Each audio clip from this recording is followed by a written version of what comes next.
Of all the things that you could do to do a startup, how did you pick Queenly's mission in terms, what is Queenly's mission? In your own words, as a founder, I want to hear from you. What is Queenly's mission? So in short, it's actually very, I guess pun intended, is to help every woman look and feel like a queen.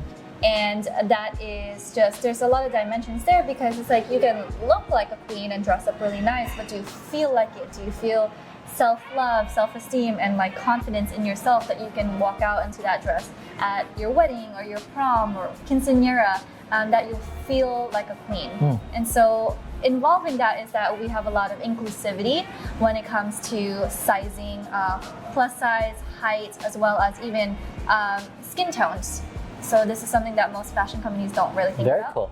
Diversity, we provide a lot of representation into our, I guess, modeling photos. When we have like photo shoot campaigns, we make sure that we try to represent a lot of different ethnicities, different sexualities, different sizes. So yeah. Okay, and so how did that inspiration come from? Where did it come from? It came from my personal experience doing pageants, and as you already know, I didn't have the best home environment growing up, and I come from a very, I guess, low-income immigrant background. Right. And so I started doing pageants, and I was like, man, like, to even do a pageant, there's so many like costs to it. So even if like, you know, I spend all this money and then I don't win, and it's like, you know, all for nothing. And that's what girls think. It's like they have to spend a lot of money in order to win, which is, you know, not true. And I had so much trouble looking for a dress. I borrowed dresses, I bought them used and all these things, and even reselling a dress to get my money back. The whole process was just so tedious and manual and just not safe. There's so many like scammers on Craigslist and Facebook marketplace groups.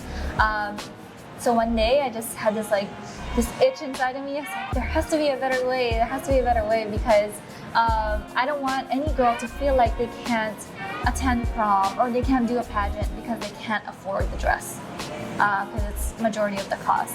And so one day I was like, hey Kathy, I have this great idea. You're not gonna believe it. And I told her the idea, and this is when she was like, I don't think you should have an app for this. I think you should just make a Facebook group. So she initially did not believe in it at first. I did not know that. Yeah, I told her about it while she was still, you know, working at Pinterest as a full stack software engineer. And I told her, how about this? Why don't you join the pageant first?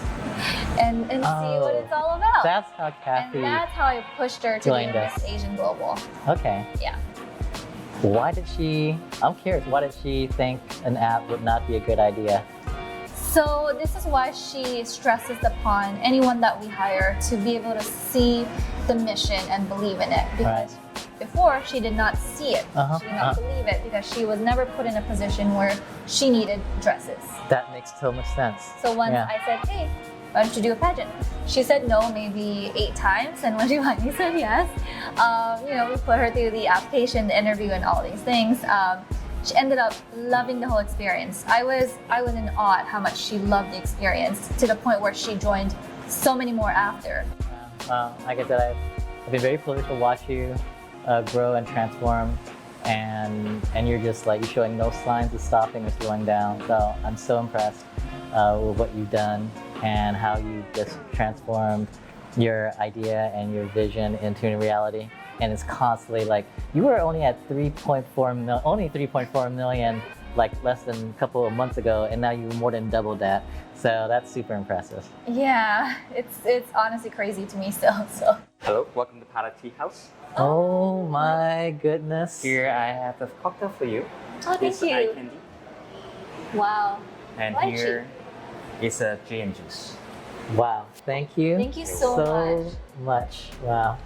All right, shall we? Yes. To Queenly and Palette Tea House. To Queenly and Palette Tea House. Wow, I can't wait to try this. All right, Trisha, I would like to officially introduce you to the gentleman right there on your left. This is Dennis Leung. He is the general manager as well as the co-owner and founder of the Palette Tea House, among many other restaurants that I've had the honor and privilege of eating at. And this is one of my favorite restaurants in, I would say, probably the world. And this is like dim sum now. I'm just gonna, Dennis, correct me here if I'm wrong here a bit, because I grew up in a Chinese restaurant, right? And so I've always loved food and food history. And I remember my parents telling me that even though this is very strongly associated with Cantonese cuisine, dim sum was not quite necessarily from Canton originally. It's definitely from somewhere in China, somewhere in, my research showed me, like the Song Dynasty. That's like Qing Dynasty, actually. Qing Dynasty. I was doing some research as well. Oh, I thought it was So the that's Song about like Dynasty. 350 years ago. Really? Exactly. So this is one of the oldest types of cuisine, right? It is. Well, originally, tea house, they primarily sells teas. But people find that, when you're selling teas alone, people cannot drink that much tea. So small bites of food, little dim sum, that's how it first started. All right. With that, I am going to let Trisha embark us on this journey here. I can't wait. So what if we try first, Trish? What do you want to try? I've definitely been eyeing the soup dumplings. Okay. What is the name for it? It's called, so we call it XLB, stand for Xiaolong Bao. Oh, okay. Small little baskets of dumplings. The way it's made is interesting. It's known for being filled with soup. I am going to go for this yellow guy right And be careful, here. they're very hot inside with the hot soup. And some people, because of the pork, they need a bit of vinegar to Oh, balance it right. out. Here's the vinegar. Okay. The first time I ever had this was in New York, and I didn't even know what I was doing. But I learned there is a traditional way of eating it. And tell me if I'm wrong about this, Dennis. You're supposed to bite the top, sip the soup, or is there any way you can eat this? So, Xiaolong Bao is a Shanghainese fish. So when I first started, when having them, it was a big hit for me. Everybody eat it a bit differently. For me, I know that it's hot, but I still like to pop the whole thing in and just let the soup explode in my mouth. That's how I like it. But I learned my lesson that I burned myself a couple of times. So some people like to bite up the top, put it in a cold vinegar to just temper it down a little bit. So it's, at the end of the day, it's your food. Enjoy the way you like it. That's delicious. Oh my God. This is hagao, shrimp dumpling. In a lot of ways, people like to eat lobster with butter. We save the lobster shell, and then we combine it with the butter to make a lobster butter reduction. And that's what we put into the pipette, and you can squeeze a little bit into each one to give it the extra flavor. So it's a play, and I do like to serve this with a touch of soy sauce and maybe a little bit of the Chinese mustard as well. Are you ready, Francis? I'm ready. I'm ready. I'm ready. Squeeze a little bit in that one, take it out, put it on the other can you one. see this? Okay. Yes. And then it's just like. Oh my goodness. You sure everyone gets over love? I like this. I'm gonna buy one and I'm just gonna squeeze butter and seasoning and sauce and everything I cook. Chinese dim sum doesn't have to be a hole in the wall kind of food. And actually it's not that way outside America. But when the immigrants started to try to make a living, opening restaurant and so on, they had to compete and attract people with lower price and so on. But I think at this point, we're here happy to just bring up the culture. I mean, I say the dim sum has been around for over 300 years. It doesn't have to be that way, and we try to elevate it as much as we can. Each one is better than the next one, which means, what's the next one we should go to?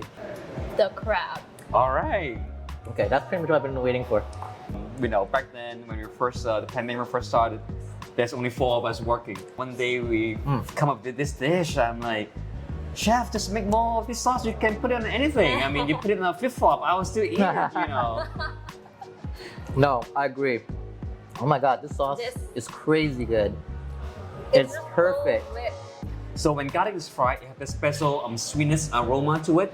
At the end, when the crab is finished cooking, we add fresh garlic again. And then in the fresh garlic has the freshness and the flavor, different flavor profile compared to the cooked garlic. So there's a combination of both. Okay, Okay. that's so good. Okay. I wanted to do it without the cracker, and I did it. Oh wow! Francis, So impressed. are you jealous? I'm so I jealous. did it. That was an amazing meal, Dennis. Well, thank you. Yeah, Well, there's thank no you so much. dim sum is never complete unless you have tea, and actually the whole dim sum experience is called yum cha in the Chinese culture. Yum cha actually literally translates to drinking tea. And at the same time, that in the culinary point of view, the tea have a way to help you digest and everything as well.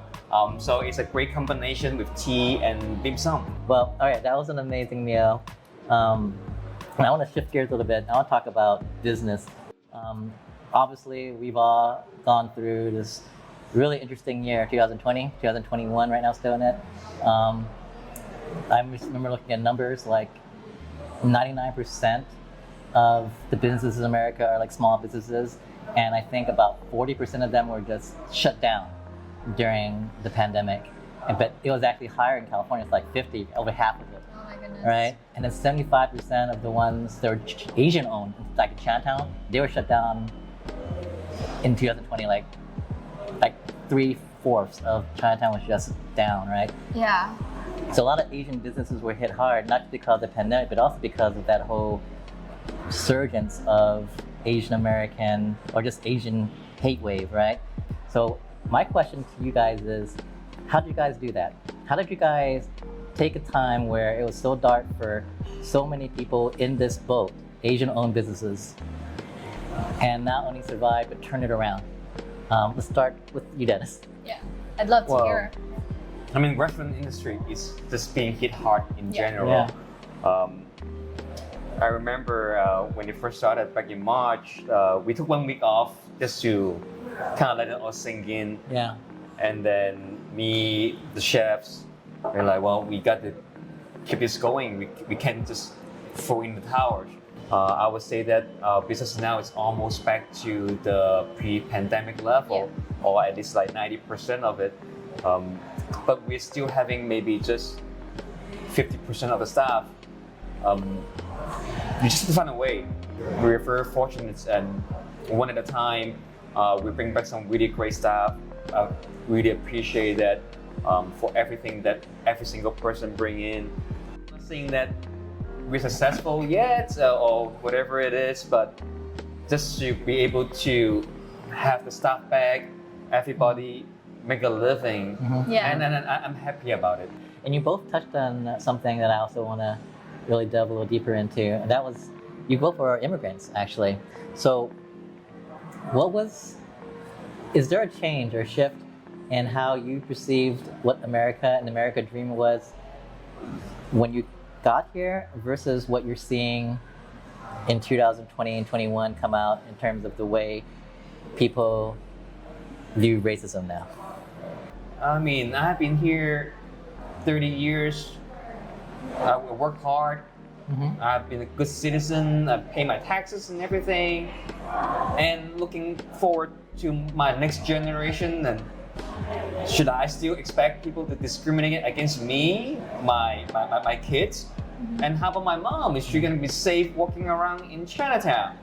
What if I get old and walk around in the street? Should I be worried? And like you said, I don't think that's what, when you become American citizen, that's not what we promised. That's Yeah. not like, okay, you will forever be your parents, your kids, yourself. You will forever be a second tier. Yeah. I didn't expect that. That's not what I was promised. I mean, I was promised this land of opportunity. You work hard, you will have your opportunity, but I didn't think that you would be discriminated for the rest of your life Yep. in this land, in this country. Yeah. What about your take on it?